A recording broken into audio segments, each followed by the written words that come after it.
Hi. Did you just miss me? Probably not. That's okay. What's going on, everybody? We're here in 2023. Shit's good. So far, anyways. So yesterday, for the first time in a while, I jumped on camera in a live stream hosted by one Jason Skills. It's been a while since I did anything. Pretty much since about 2.5, 3 weeks ago, when we got some sort of wonky diagnosis from the missus, and therefore I said, nope, I'm good for a little while. Which is funny because I had a grail show up, but I'll get to that momentarily. I'm going to have me some caramel chew things. Yeah, I know, stop. I already ate my pepperoni, so Anthony can't get. So Anthony will probably get mad at me now. All right. So we are here today to start off 2023 with the metal tag. Now, I'm going to talk about some albums. A lot I actually have, and some I don't. And that's okay. 20 questions from the mind of one Scott the Rock Scout. This is literally the most wonderful time of the year. And essentially, I'm going to answer them the best I can. I'm going to put the link to his questions down below. So, first question. This is a false start album. Show an album that's a false start for you. And what they mean by that is one that took you a little while to get into. And that was Mastodon Emperor Sand. Now, I will state that it took me a little while to kind of get into it because on first listen I was like, it's alright. But because I saw the video for Show Yourself and I was like, I really don't like this at all. It took a little while to grow on me, but once I heard Sultan's Curse, I was all about it. It's an amazing, amazing fucking album. And if you don't have it, and if you're into these guys, I think you should get it. Next, War Theme album. This is easy. I like how some people are like talking about like Sabaton. Fuck off with Sabaton. War Theme album, Sodom, In War and Pieces. Hello. If you're not picking a Sodom record, what else are you gonna pick? The only one that would even remotely fucking work for that, as far as I'm concerned, because Sabaton's nothing but a bunch of dill holes, shaky camera. This for War Pigs. Simple. Other than that, it's kind of a fail. I don't care. Number 3. I'm going to answer this a little while later because it's going to take me a little bit longer to kind of get into. Number 4. A bucket list band. Well, that, my friends, is very, very fucking simple. Where did I put it? I'm going to put that album. Oh, it's over here.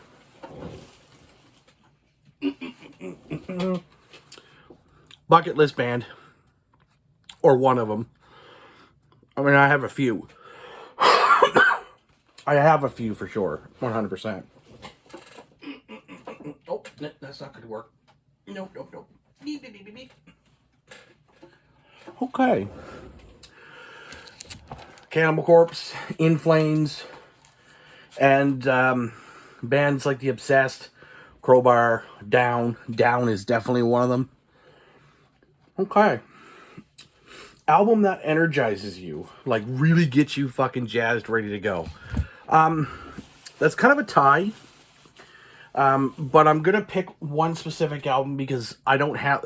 So one of the albums I don't actually have is Cannibal Corpse's Kill. Places don't sell it for whatever reason or have access to it or whatever. But one that I really, really love listening to a lot is Down Nola. I mean, from top to bottom, there's not a bad track on this album. Every time I hear something from this record being on like a shuffle thing on my my Apple Music, it just, I have to turn it up more and I have to just drown everybody else out while I'm listening to those songs. Let's see here.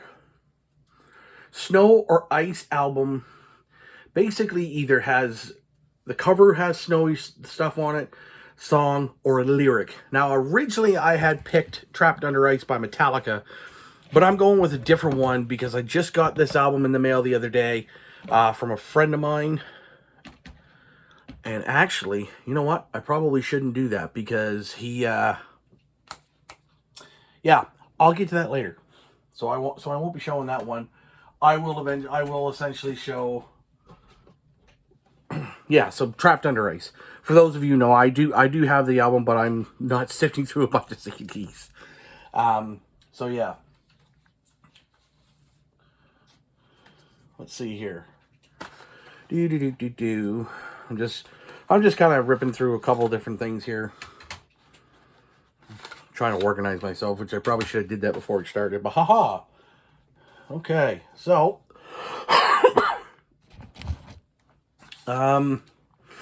okay, album with Royal Ties. Well, that's very easy. Now this is not a full album. This is a greatest hits by this band. That's Motorhead. You guys know this, but this here is basically their cover version of God Save the Queen. You guys know what I'm talking about. Obviously, in this case, it didn't happen because she died earlier this year.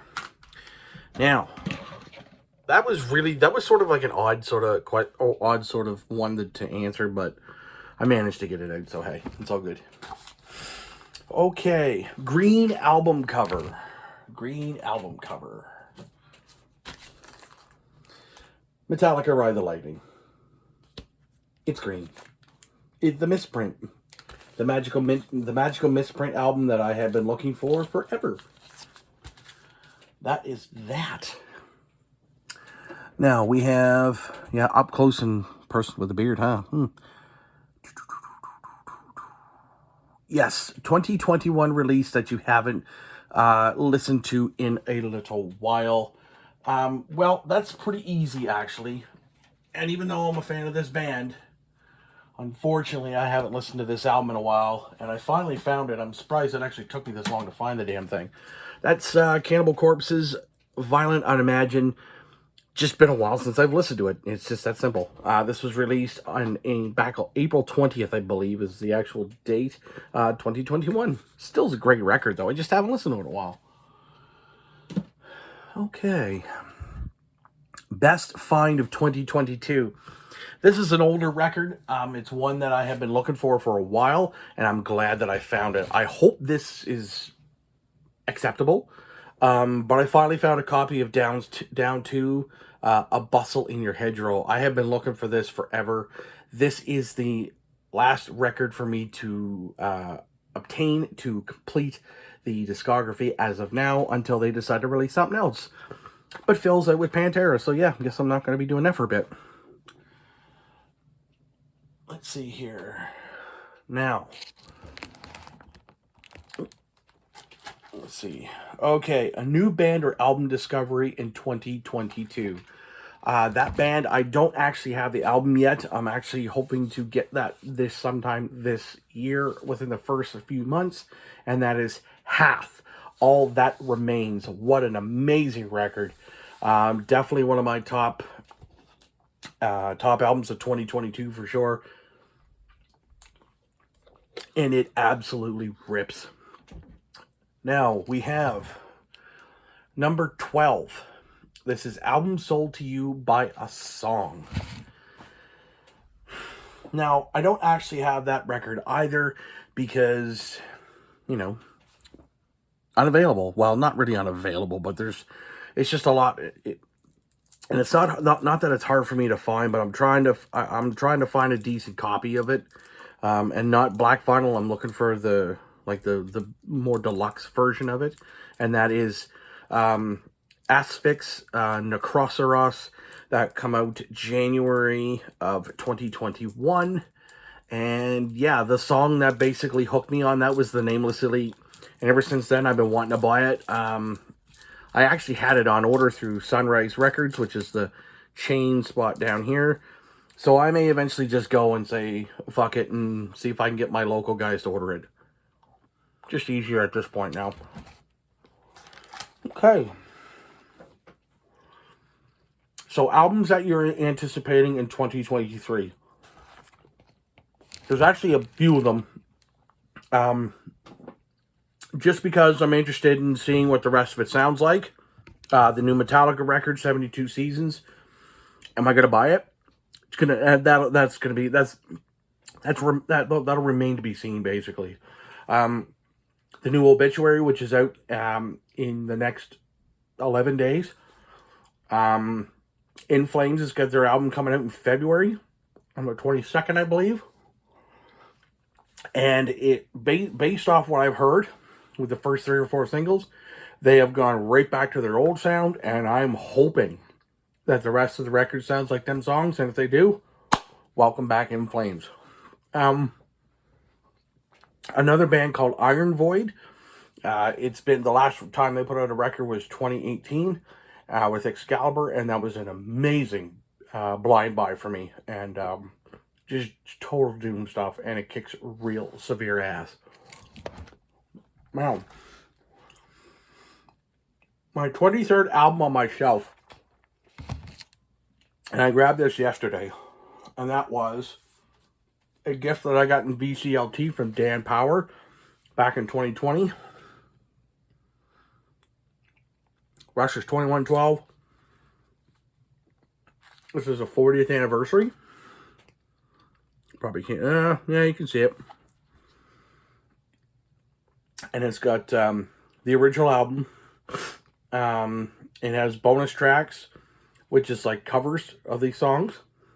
And of course, disc 3 is Live at Capitol Theater from 1976. This was a nice little gift that I got from Dan. Couldn't have been happier when I got that too. And that was number 14.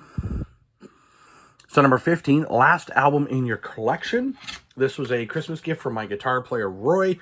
I haven't listened to it yet on the actual CD, but I have listened to it through Apple and on YouTube before. And the one thing that I kind of dislike about the album, it's not like a production thing. It's just, this is the last record with Burton and C. Bell, their former vocalist. I'm a big fan of that guy. It's just that simple. So other than that, it sounds pretty damn good. So a random pull was, this was just kind of hiding out on my shelf. And you guys saw this from me before. It is Exhum's Death Revenge. I bought this from Birthday Cash, and I got this along with my 2 Death cassettes from my Relapse order that I put in, and still one of my favorite things that I've gotten next to my Down 2 record.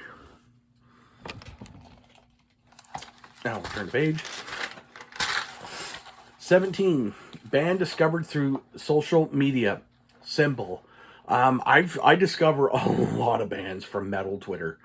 I've been on there now for a little while. Trevor Hickey 81, and my first initial of the first letter of each of my names are both capitalized, and 81 at the end, which is my birth year. If you're on there, find me. I know that Gordon follows me. The Blackened Hymns channel.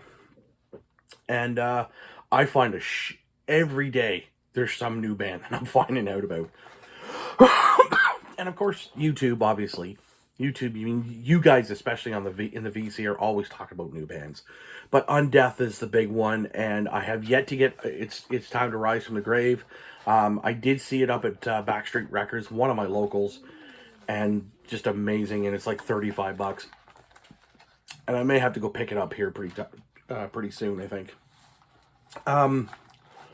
18 is collection going forward. Because I don't buy near as much as everybody else does in the VC. A lot of you guys are quite. I'm more frugal than the rest is. Plus the fact that there's just a lot on vinyl that I want, but I don't necessarily need. Really, I'm gonna be probably, I'm gonna be going back. Like, these are gonna be the two formats that I'm probably gonna pick up the most, simply because of the fact that it's a far less costly sort of thing. And even if I do grab vinyl, I'm probably going to end up just going like in the use, in more of the use kind of thing. Because if I find a decent copy of like a certain record, for like low, a little cheaper, I'm gonna do it. I'm gonna have to go to my locals a lot more and see if I can get them guys to order stuff for me. Just because I think at this stage it's a lot less expensive, and I just miss collecting cassette tapes. I mean, I'm getting more cassettes now than I ever did when I was younger, which is funny. So yeah, pretty much going forward, and I mean stylistically, because I've been listening to like a lot more extreme metal, that's probably where I'm gonna lie, unless I come across like a really good deal on like I found this for like $4. So if I come across like a cassette like of a band I really, really loved that, and I can get it for like really inexpensive, which a lot of the used stuff is, I'm gonna grab it. Just because why the fuck not? So yeah, mostly like more extreme stuff. Definitely more thrash, definitely more death metal, and pretty much stick in that sort of vein. Because that's where and I mean, if I can find a couple of like, the stoner doom kind of bands, I'll probably do that too, and some sludge. So pretty much the three main sections: the thrash, the death, and the doom, stoner, sludge. If I find a hard rock or a classic rock band that I can get for next to nothing, I'll do it. I also have, and number 19 is new release you didn't get due to cost.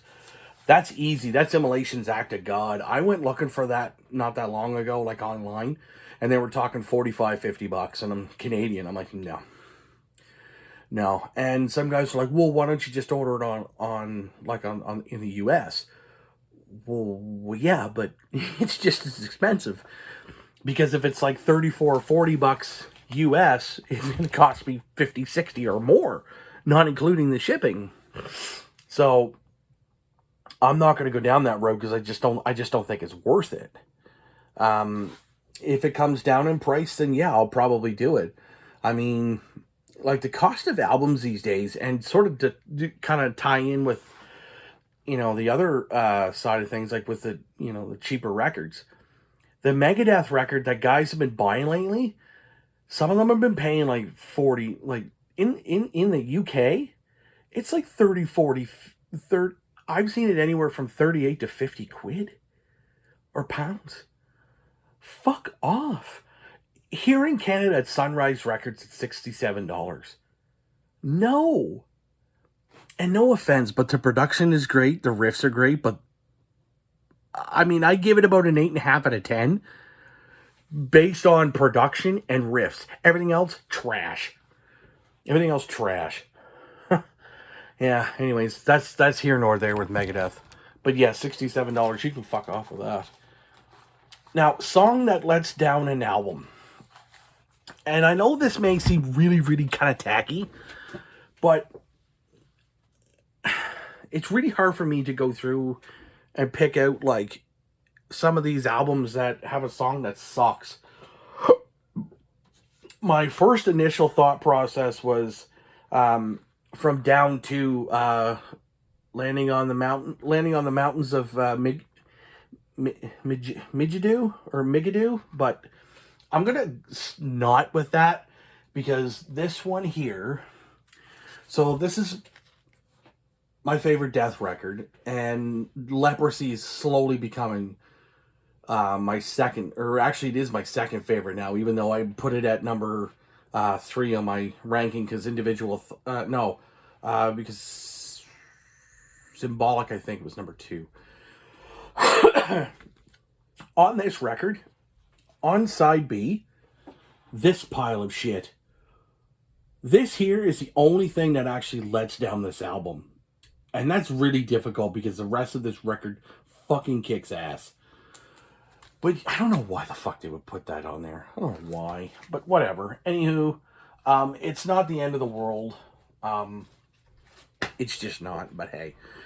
Going back to question number 3, because I did say I would get to this later. The most influential metal musician in the last 10 years. And that's literally one guy from one band. And that is going to be... Once I get there, hang on a sec. The lead singer from this band, In Flames, Anders Fridén. Anders has gotten me to a point where I've been able to step away from like some of the shitty lyrics that I've been writing. Instead of writing about, strictly politics or strictly religion or killing people, I've been writing outside of my comfort zone and talking more like social commentary, and trying to change up my voice a little bit, because what I really wanted to do is I really wanted to get away from, like, is on the first Beyond Eternal record, like, you were hearing, like, my lower range, but I've been really trying to kind of branch out and do sort of like more like a false, or like a, sort of like a fry scream, like a higher scream, and I've been trying to do, like, lower screams at jam, and it's just not been working out, so I've been mostly sitting with so that sort of stuff from him. But kind of like from this album, Come Clarity, Reroute to Remain, that kind of thing. And even try to do the odd little bit of clean here and there when I can do it without my voice basically being shot and causing me a lot of grief. But yeah, Anders Fridén from In Flames is the most metal, or the biggest influence on me over the last 10 years. Anyways, guys, thank you ever so very, very much for watching. Like I said, I'll put a link to Scott's list of questions below. Chime in. I've been watching a few people's lists of this, and it's been fun. So anyway, folks, without going too deep into things, I'm going to be out of here, and I'll be back soon with more content. See you.